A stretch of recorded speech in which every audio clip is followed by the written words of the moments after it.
want to talk about the family considerations as part of the estate planning process. Family considerations.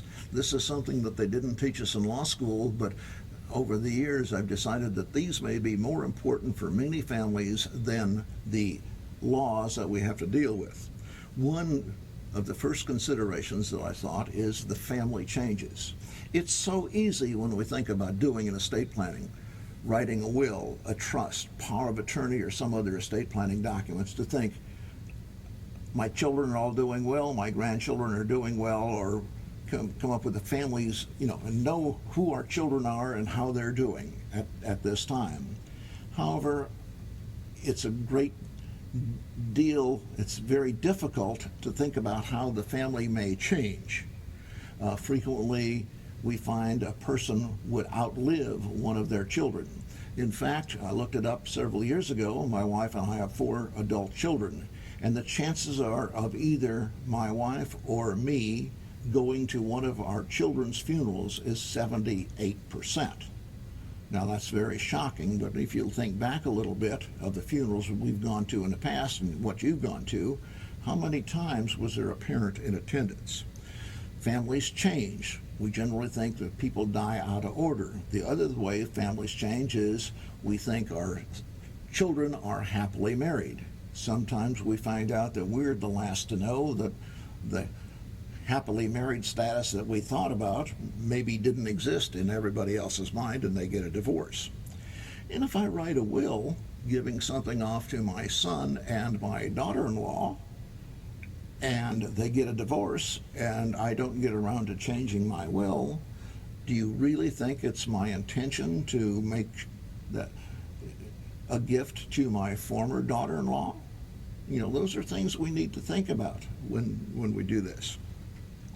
Another thing we think about when we do our will and our estate plan is the second marriage, not of my child, but of my surviving spouse. This is a real tough decision for most of us, because the question I usually ask a client or a person is, do you wish to provide income support for your spouse's next spouse? And occasionally I get a resounding, I hadn't thought of that answer. Sometimes yes, sometimes no.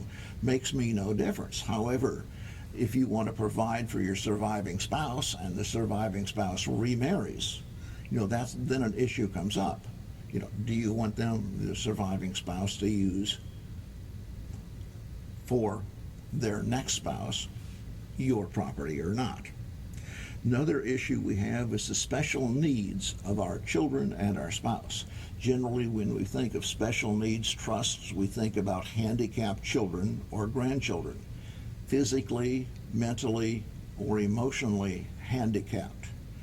Some of them have the ability to manage and handle a share of the estate.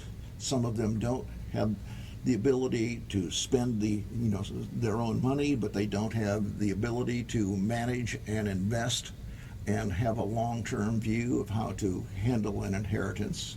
And some of them are so terribly handicapped that they would otherwise qualify for public assistance, either from a state or federal agency or from a charitable agency.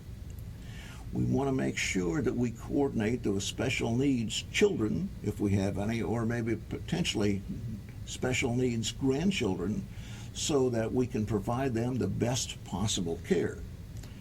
Now, some of the considerations of this is, if I've got a handicapped child, maybe I want to give them way more than the fractional share that they would otherwise get under the standard estate planning thing, because I know that that handicapped child's brothers and sisters are doing well and can earn property, and my handicapped child can't do anything.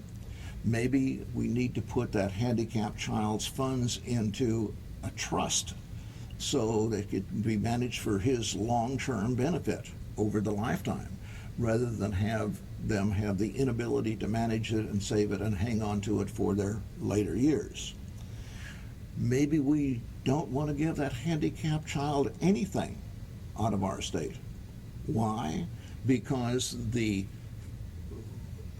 state and federal agencies that support handicapped children usually require that all of the handicapped person's assets be used up prior to the public funds being used for their support. We have special provisions that we can use called a special needs trust or a special funds trust that we can give money into a trust to supplement, not to supplant, but to supplement the funds that are otherwise available for the handicapped children.